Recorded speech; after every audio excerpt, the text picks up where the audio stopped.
அதே போல் சீதை மகாலட்சுமியின் அவதாரம்.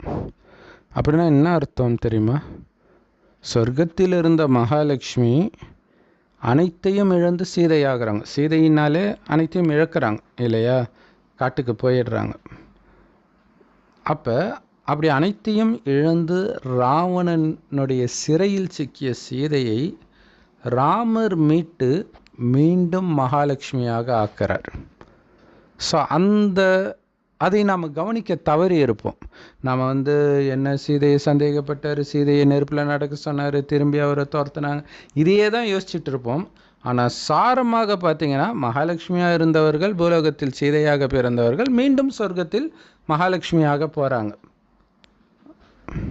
அப்போ எதனால் மகாலட்சுமி அனைத்தையும் இழக்கிறாங்க அப்படிங்கிறதை யோசித்து பார்க்கணும்.